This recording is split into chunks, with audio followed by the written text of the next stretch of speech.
과학 아직도 어렵게만 느끼시나요? 일상생활의 모든 것은 과학적으로 설명된다고 하는데요. 여러분의 궁금증 풀어드리겠습니다. 한낮의 과학실 이독실 과학 커뮤니케이터와 함께합니다. 어서 오세요. 네, 안녕하세요. 네, 오늘은 어떤 이야기를 해주실지 궁금한데요. 최근 또다시 화두가 된 이슈가 하나 있죠. 초전도체에 관한 겁니다. 지난해 상온상합 초전도체 LK99를 만들었다고 주장했었던 국내 연구진이 최근 미국 물리학회의 PC4소스라고 하는 물질을 발표를 하면서 네. 새로운 초전도체를 또 이제 개량해서 만들었다라고 주장을 했는데요. 실제로 요 물리학회에서 이제 발표를 한 자리에서 실물을 갖고 올 줄 알았는데 그렇게 기대한 분들이 많았는데 현장에 참석한 분들 사이에서는 그냥 영상으로만 했네. 이거는 좀 기대한 거랑 다르다. 네. 크게 새로운 건 없었던 것 같다. 이런 평가들이 좀 나오기도 했습니다. 작년에 이런 발표 LK99에 대해서 발표했을 때도 국내 과학자들로 구성된 검증위원회뿐만 아니라 해외에 많은 랩에서 검증을 좀 해봤거든요. 그때 또 초전도체라고 하기에는 좀 근거가 부족하다. 아닌 것 같다. 왜 아닌 것 같다라고 제가 말씀을 드리냐면 예를 들면 알고 보니 제가 초능력자라고 제가 말씀을 드린다고 가정을 해볼게요. 그럼 과학자들이 안 믿겠죠? 근데 100% 아니다라고 얘기하기는 되게 어려운 거예요. 과학의 특성이 원래 그러해요. 네. 그래서 아닌 것 같다, 근거가 부족하다, 개연성이 떨어진다 이렇게 이야기를 하는 거죠. 초전도체 이슈가 나올 때마다 항상 관련 테마주가 왔다 갔다 출렁출렁해요. 그런데 그다음 나오는 결과들은 조금 맥 빠지는 구석이 있거든요. 사실 초전도체라고 하는 것 자체가 지금까지 우리가 잘 몰랐어요. 그냥 꿈의 물질이다, 뭐 어린아이들이 보는 뭐 과학동화나 이런 데에 있었던 것 같은 네. 느낌이었는데 사실 매우 핫한 분야고요. 계속 연구 중에 있는 분야입니다. 네. 그리고 상온 초전도체라고 하는 것이 과연 가능할까 회의적이긴 했지만 이미 초전도체가 활용이 되고 있고요. 우리 삶에서 관련된 노벨상이 4-5번이 나올 정도로 굉장히 중요한 연구 중에 하나예요. 네. 이 기회에 초전도체가 뭔지 어떤 쓸모가 있는지 그리고 왜 이렇게 개발하는 게 어려운지 이런 부분을 한번 자세히 다뤄볼까 합니다. 그러니까요. 초전도체 이런 이야기는 정말 많이 나와서 알고는 있는데 도대체 초전도체가 뭔가요? 초전도체는 우리가 과학 시간에 도체, 부도체 이런 걸 들어봤잖아요. 네네. 그 도체의 도체인 거예요. 그래서 전기 전도도가 아주 높기 때문에 초전도체라고 부르는 건데 네. 전기 전도가 어떤 건지 한번 미시적으로 파헤쳐 볼게요. 전하를 띠고 있는 입자가 흐르는 거, 그러니까 전기가 흐르는 거잖아요. 네. 이거 전류라고 하는데 보통은 전하를 띤 입자라고 하지만 그냥 전자라고 할게요. 마이너스를 띠고 있는 전자가 흘러가는 겁니다. 번개 치는 것도 사실 전자들이 공기를 타고 이동을 하는 거고요. 우리가 책받침으로 머리카락이 쓱쓱쓱한 머리카락이 뜨잖아요. 정전기 같이. 이런 것들도 전부 다 사실 이런 전하를 띤 입자들 때문에 만들어지는 거예요. 근데 과거에는 이 두 개가 같은 건지 모르기도 했어요. 신기하다라고만 생각했거든요. 네. 근데 전자는 우리가 알기로 금속 내부에서는 좀 자유롭게 돌아다니잖아요. 그래서 자유전자라고 이름을 붙이는 겁니다. 원래는 원자 내부에 원자 핵이랑 같이 있어야 돼요. 그런데 금속의 경우에는 수많은 전자 중에서 막내가 한두 명 정도 되는 막내가 몰래 집에서 기어 나옵니다. 원자에서 기어 나와서 그 동네를 막 뛰어놀 수가 있어요. 이런 게 금속이에요. 네. 그래서 자유롭게 돌아다니는 이런 상황에서는 적절하게 압력을 가하면 전자가 한쪽으로 움직일 수가 있어요. 피리 부인 그 아저씨 따라다니는 것처럼. 이런 압력을 뭐라고 부르냐면 전기적인 압력이니까 그게 전압인 겁니다. 전압을 네. 가하면 전류가 생기는 건데 이렇게 전자가 잘 움직이는 물질을 우리가 도체라고 부르는 거고요. 부도체는 전자가 잘 못 움직이는 건데 당연한 건데 미시적으로 보면 이런 거예요. 동네가 엄해요. 그래서 막내가 집 밖으로 나갈 수가 없어요. 원자 핵 바깥으로 나갈 수가 없고 전부 다 원자 핵 안에 딱 귀속되어 있는 상황이고 딱 옆에 집이랑만 교류를 합니다. 이런 상황이 부도체라고 보면 되고요. 그러니까 길거리를 어슬렁거리는 전자가 없고 여기다가 어떤 압력, 전압을 가한다고 하더라도 전류가 흐를 수가 없는 거죠. 그렇게 비유하니까 좀 어렵지 않게 이해가 되는데요. 그러면 반도체는 뭐예요? 반도체는 반 정도다라고 하는 것보다 이 설명이 적합할 것 같습니다. 기본적으로는 부도체에 가까워요. 그런데 예를 들어 말하자면 동네에 좀 숨을 공간들이 많은 동네예요. 저 어렸을 때 살던 동네가 좀 그랬는데 네. 그 적절한 상황이 되면요. 그 빈 공간을 이용해서 아이들이 숨바꼭질도 하고 술래잡기도 하면서 뛰어놀 수가 있는 거예요. 어떤 상황에서만. 그래서 실제로 반도체는 적절한 불순물을 첨가를 하면 적당한 조건이 이루어지면 도체가 될 수도 있는 이게 될 수도 있고 저것도 될 수도 있는 세미도체, 이게 반도체인 겁니다. 그럼 반도체가 왜 중요하냐? 사실 지금 우리나라를 먹여 살리는 것 중에 하나가 또 반도체잖아요. 그쵸. 그 이유가 뭐냐면 적당한 조건이 되면 도체가 될 수 있는 부도체다라는 거는요. 스위치 역할, 켰다 껐다는 스위치 역할을 할 수 있다는 거고, 다르게 말하자면 요걸 통해서 제어를 하고 계산을 할 수 있다, 컴퓨터를 만들 수 있다, 이런 의미이기 때문에 반도체는 이런 의미로서 굉장히 중요하다고 말씀드릴 수 있습니다. 그러니까 반도체로는 제어도 할 수 있고 계산이 가능해지기 때문에 전자기기에 필요한 거라는 말씀이신 거잖아요. 그런데 도체라고 해도 전자가 움직이는 과정에서 저항이 있지 않을까요? 맞습니다. 도체가 기본적으로는 전자들이 뛰어놀 수가 있긴 한데 네. 도체를 이루고 있는 원자들이 진동을 하고요. 그러면서 지나가는 전자를 쑥 잡아당겨요. 그렇기 때문에 전자가 전압이 걸려서 한쪽으로 막 뛰어가고 움직이다가. 있는 상황인데 네. 그런 경우에도 원자들이 진동을 하고 있기 때문에 그 사이사이를 피해서 지나갈 때 저항이라는 걸 느낄 수밖에 없는 겁니다. 말하자면 마라톤을 제가 하고 있는 상황이에요. 그런데 앞에 있는 문기적거리는 나무들이 있는 거예요.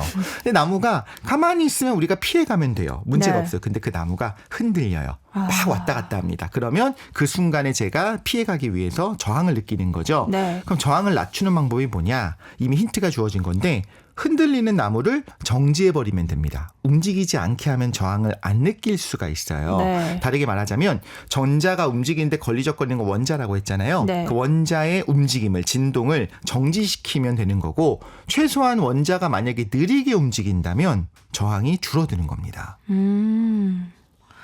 그러면 원자를 어떻게 좀 느리게 움직이게 만들 수 있어요? 네, 원자가 느리게 움직인다는 거는 우리가 모두가 상식적으로 생각하듯이 온도를 낮추면 덜 활발해지겠죠. 그래서 활발한 상태가 온도가 높은 거고 네. 덜 움직이는 상태로 우리가 온도가 낮다고 하거든요. 그래서 초전도체 이야기를 할 때 항상 온도 얘기가 그래서 나오는 거예요. 온도라는 게 사실 정확히 말씀을 드리자면 네. 입자들이 얼마나 신나게 움직이는지를 수치로 나타낸 거예요. 온도가 낮으니까 입자가 느려진다가 아니고 입자가 느린 걸 우리가 온도가 낮다라고 부르는 거예요. 이 선호가 바뀌어 있는 상황인 건데 네. 도체의 경우에는 원래 온도를 낮추면요. 원자가 점점 서서히 움직이겠죠. 그럼 저항이 서서히 떨어져야 됩니다. 실제로 그렇죠. 이렇게 선형으로 떨어져야 돼요. 근데 초전도체는 이렇게 저항이 막 줄였더니 아주 낮아진 상태를 우리가 초전도체라고 부를 수가 없어요. 이게 아니고 초전도체는 초전도체, 슈퍼전도체입니다. 그래서 일반적인 도체를 초월했기 때문에 초전도체라고 부르는 거고 네. 저항이 없는 것에 가까워요. 그러니까 아예 저항이 없는 거예요? 네, 없다라고 보시면 될 것 같습니다. 그래서 일반적인 아주 저항이 낮은 것이 아니라 도체를 초월한 슈퍼 전도체다, 이렇게 생각하면 될 것 같습니다. 그게 가능할까요? 도체를 초월한 물질을 어떻게 발견하게 되는 건지도 궁금하고요. 누군가가 온도를 좀 낮추면서 직접 확인을 한 거예요? 네, 맞습니다. 100년도 더 된 과거예요. 1911년에 네덜란드 과학자 온네스가 당시에 유일하게, 전 세계에서 유일하게 초저온을 만들 수 있는 사람이었어요. 헬륨이라고 하는 것이 아주 낮은 온도에서 액체가 되거든요. 이 헬륨을 액화시킬 수 있을 정도로 낮은 온도를 낼 수 있는 성능 좋은 냉장고를 그 당시 유일하게 혼자 가지고 있었습니다. 네. 근데 헬륨이 모든 물질들이 거의 정지하다시피 한 정도의 온도에서 액화가 되는데 영하 269도에서 액화가 돼요. 네. 근데 실제로 영하 273도가 0도에 더 이상 온도가 낮아질 수 없어요. 왜냐하면 정지했거든요. 영하 273도가 되면 정지하는 상태인데 영하 269도에서 액화가 될 정도니까 헬륨은 굉장히 에너제틱한, 에너지가 넘치는 5살짜리 남자아이 같은 그런 느낌으로 굉장히 활발한 물질인 겁니다. 그럼 헬륨을 액화시킬 수 있다는 건 무슨 의미냐면 그런 에너지가 넘치는 그런 물질조차도 액화시킬 수 있는 거니까 아주 낮은 온도를 만들 수 있다는 거거든요. 자, 그럼 이걸로 뭘 할까요? 내가 이런 슈퍼 파워를 가지고 있어요. 네. 아주 차갑게 만들 수 있어요. 그러면 다양한 금속의 온도를 낮추면서 실제로 우리가 생각한 것처럼 저항이 이렇게 줄어드는 게 맞는지, 혹시 내려가다가 다시 올라갈 수도 있잖아요. 내려가더라도 선형으로 내려가는 게 아니라 이렇게 곡선을 그리면서 내려갈 수도 있잖아요. 그래서 이런 것들을 확인을 한번 해본 겁니다. 그리고 실제로 이런 실험을 하려면 불순물이 적은 걸 해야겠죠. 뭔가 다른 게 섞여 있는 걸로 하면 안 되니까 그렇겠죠. 아주 순수하게 만들기 쉬운 수은을 가지고, 수은도 금속이니까 이거로 실험을 하는데 예상대로 온도가 낮아졌더니 저항이 줄어듭니다. 아무 문제가 없어요. 그런데 갑자기 수은이 4.2 켈빈, 그러니까 굉장히 낮은 온도가 되니까 마이너스 269도가 되니까 저항이 갑자기 뚝 떨어져서 원래는 선형으로 내려가다 갑자기 없어져 버리는 거예요. 이렇게 초전도 현상이 발견이 된 거는 1911년입니다. 저항이 왜 사라졌을까요? 사실 이게 흥미로운 것 중에 하나인데 저항이 네. 뚝 사라지는 그런 비슷한 예시가 있어요. 예를 들면 물은 액체잖아요. 네. 또 온도를 낮추다 보면 갑자기 0도씨가 되면 얼음으로 확 변해버리잖아요. 네. 이게 상전이 하듯이 저항이 사라진 걸 본 거예요. 근데 이게 흥미로운 말씀을 드리자면 저항이 왜 0이 됐지? 그 네. 이유를 밝혀내는 게 과학자들한테도 굉장히 어려웠어요. 저항이 스무스하게 줄어드는 게 아니라 왜 뚝 떨어지지? 왜 그러냐면 당시에 설명을 못했던 이유가 있습니다. 초전도 현상은 왜 나타나냐? 양자역학적인 양자적인 현상이에요. 네. 그런데 양자역학이 굉장히 갑자기 어려워지고 어렵죠. 있어요. 그래서 초전도 현상을 설명하려면 양자역학이 필요한데 이 1911년은요. 네. 아직 양자역학이 태동하기 전이에요. 네. 그러니까 말도 안 되는 이상한 현상이다라고만 생각했던 건데 최초로 이 초전도 현상을 설명하게 된 게 언제냐면 현상이 발견되고 46년이 지난 1957년이거든요. 네. 이것만 들어도 야 이게 굉장히 어려운 구구나라는 걸 느끼는 겁니다. 그래서 이걸 설명한 사람들 이름을 따서 우리 BCS 이론이라고 부르는데 네. 이 BCS 이론을 이해하기 위해서는 당연히 양자역학적인 지식이 필요하니까 어렵습니다. 당연히 어렵겠죠. 그러니까 네. 과학자들도 46년이나 걸렸죠. 하지만 한 번만 내 네. 생에 한 번쯤 네. 간단하게 한번 설명을 해볼게요. 한번 노력해 볼게요. 이해하도록. 네. 초저온이 되면 전자들의 움직임이 거동이 좀 달라집니다. 그래서 원래는 전자들은 서로 밀어내야 되는데 네. 마치 하나인 것처럼 짝을 이루게 돼요. 그러니까 과거에 원래 사이가 좋지 않고 항상 영국과 프랑스가 으르렁거리고 싸우잖아요. 네. 그런 전자 둘이 경기가 침체된 상황이 됐고 이게 굉장히 중요합니다. 온도가 낮아야 돼요. 네. 그리고 독일이라고 하는 어떤 공동의 적이 생기게 됐더니 항상 동맹을 맺고 연합군이 됐어요. 그런 것처럼 영국, 프랑스 원래는 싸우지만 어떤 특정 상황에서는 하나가 될 수 있는 것처럼 네. 전자도 둘이 하나가 되는 일들이 일어나게 되거든요.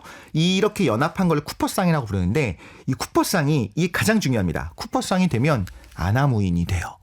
이들은 다른 원자를 느끼지도 못하고 자기들끼리 반발력도 못 느낍니다. 그 말은 무슨 뜻이냐면 저항이 갑자기 샥 사라지는 거예요. 그러면 왜 쿠퍼쌍을 이루면 아나무인이 되는가? 네. 이게 바로 양자역학적인 현상이기 때문에 우리가 받아들이는 게 좋고 양자역학은 왜 그런데요? 라고 하면 흥미롭게도 슈레딩거 방정식 때문에 그래요. 슈레딩거 방정식 어떻게 나왔는데요? 슈레딩거의 머릿속에서 나왔어요 라고 해요. 흥미로운 거죠. 우리가 생각하는 인과랑 달라요.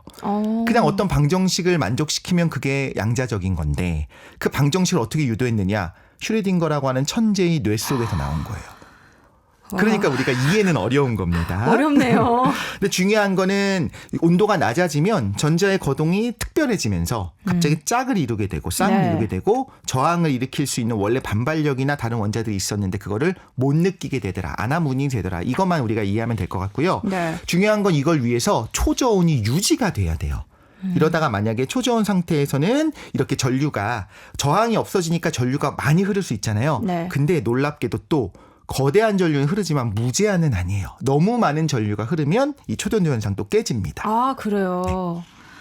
초전도 현상이 발견되고 46년이 지나서야 결국 초전도 현상을 설명할 수 있게 됐다고 하니까 저희가 이 시간 한 번에 이걸 다 이해하는 게 얼마나 어려운지 그렇죠.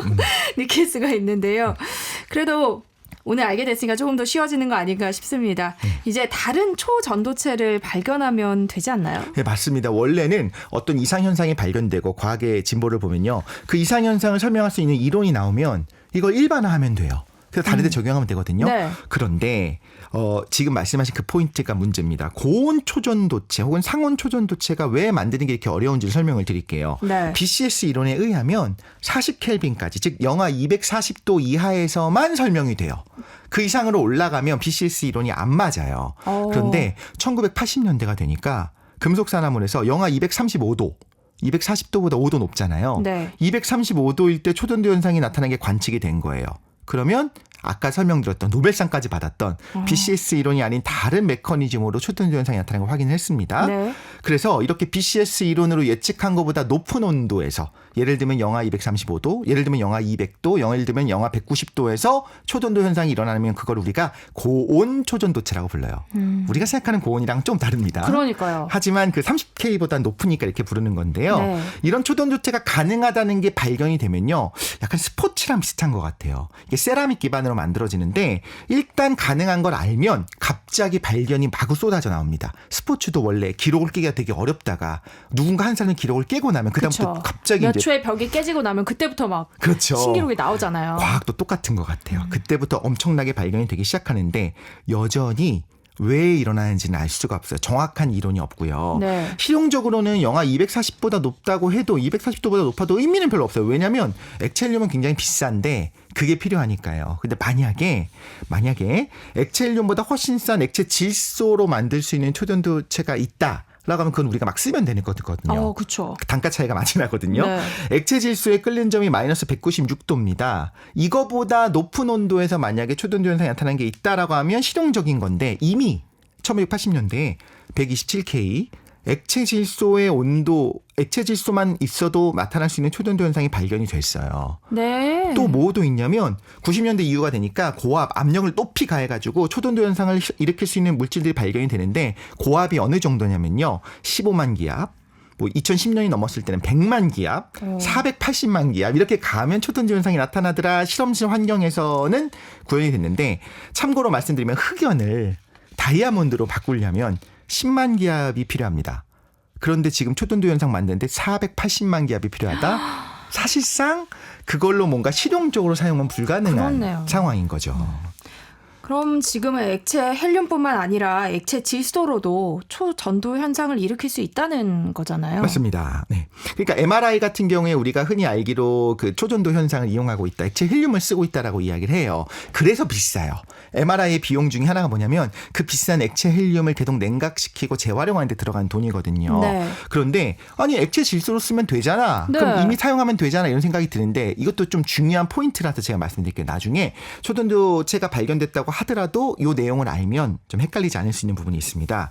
액체 질소로 초전도 현상을 일으키는 그런 물질들이 대부분 세라믹 기반이에요. 그러니까 우리가 생각하는 것처럼 도자기를 생각하면 돼요. 그럼 이 도자기로 전선을 만드는 게 굉장히 부적합해요. 현상은 있지만 또 최근에 발견된 물질은 초고압이 필요한데 그걸 유지할 수가 없잖아요. 그러니까 이거는 사실 레이저를 가지고 실험실 환경에서 아주 작은 곳에서 이거를 구현을 하는 거거든요. 근데 MRI는 실제로 거대한 장치고 네. 엄청난 자기장이 필요해서 거대한 전류가 흘러야 됩니다. 그 저항이 굉장히 낮아야 되는 거고 그래서 안정적으로 만약에 초전도 현상이 깨져버리면 어떻게 되냐면요. 순식간에 거기에 열이 발생하면서 큰일 날 수가 있어요. 불이 날 수 있나요? 불도 날 수 있고 그 내부가 엄청나게 온도가 높아질 수 있겠죠. 네. 사람이 있는 상황에서. 네. 그렇기 때문에 안정적으로 구현하기 위해서 금속 기반으로 세라믹 말고 기존 방식. 원래 형만 하나 없다고 하죠. 이게 국간의 명관이라고 기존의 방식의 액체 헬륨을 사용을 하고 있는 겁니다. 그리고 또 하나가 초전도체에 대해 중요한 사실이 있는데 아까 말씀드린 것처럼 저항이 0이 되긴 했지만 전류가 무제한인 건 아니에요. 한계가 있어요. 근데 초전도 현상이 유지되려면 특정 온도 이하여야 되고 네. 특정 자기장 이하 또 특정 전류까지만 가능하거든요. MRI를 가지고 거대한 자기장을 만들려면 거대한 전류가 흘러야 되잖아요. 그렇게 거대한 전류를 흐를 수 있게 하려면 온도를 딱 임기 온도보다 살짝만 낮추면 안 되고 확 낮춰놔야 돼요. 그래야 우리가 좀 운신의 폭이 넓어진다고 하죠. 더 많은 전류를 흐를 수 있게 하기 때문에 여러 가지 생각을 해보자면 지금 여전히 액체 헬륨을 사용하는 이유들이 다 있습니다. 그러면 상온 초전도체가 만일에 실용화된다면 뭐가 어떻게 달라지는 거예요? 사실 이런 얘기가 많이 있어요. 전력 송전 과정에서 손실이 사라진다. 그래서 미국이 1년에 송전 과정에서 그 손실이 뭐 20조가 넘고 우리나라 1년에 1조가 넘는다 이렇게 얘기하는데 저는 이런 생각 들었어요. 요즘의 경제를 생각하면 10% 손실이 있으면요. 120% 생산하면 됩니다. 지금 우리 그 정도는 와 있어요. 사실 상온 초전도체로 과연 송전선을 만들 거냐 굉장히 소재가 비쌀 게 확실하거든요. 개발됐다 네. 하더라도. 네. 그러면 경제성은 다각도로 따져야 되는 건데 이미 송전선 우리 알루미늄 쓰거든요. 구리가 훨씬 더 전기전도성이 높지만 안 써요. 왜냐하면 더 무겁고 더 비싸요. 구리보다 더 좋은 건 은이 있어요. 누가 은으로 전선을 쓰겠습니까? 안 쓰잖아요. 경제성을 항상 생각하는 건데 10% 5% 손실을 줄이기 위해서 초전도체를 쓰지는 않을 것 같아요. 그거보다 더 중요한 건 어떤 거냐면 이런 거죠. 소재와 배터리 기술이 좀 뒷받침이 되면 제 손가락만한 모터가 만들어내는 힘이 지금보다 100배, 1000배가 될 수 있는 거예요. 그럼 아주 작은 자동차도 만들 수 있고 예를 들면 사람이 타고 다니는 조그만 비행기 드론 있지 않습니까? 네. 이런 것들도 훨씬 더 지금보다 강하게 소형화시키는 것들은 가능해질 거예요. 발열도 없어질 거고 컴퓨터의 속도도 훨씬 빨라질 겁니다. 네. 전문가로서 초전도체 상용화 가능성에 대해서 어떻게 보세요? 좀 빠른 시일 내에 가능하다고 보세요? 상용 이게 실험실 환경에서 맞다라고 판단이 된 경우도 없지만 네. 그렇다 하더라도 상용화되기까지는 거리가 굉장히 있을 거예요. 그래서 아마 제 생각에는 이 부분을 가지고 투자를 하거나 여러 가지 공부를 하시는 분들은 정말 좋지만 이게 순식간에 갑자기 5년 10년 안에 상용화되는 건 쉽지 않을 수 있다. 왜 아직도 MRI가 액체 헬륨을 쓰고 있는 걸까 하나의 우리한테 그걸 생각해 보면 알 수 있는 그렇죠. 거죠. 이런 화두를 말씀이시죠? 던지는 게 있는 겁니다. 네.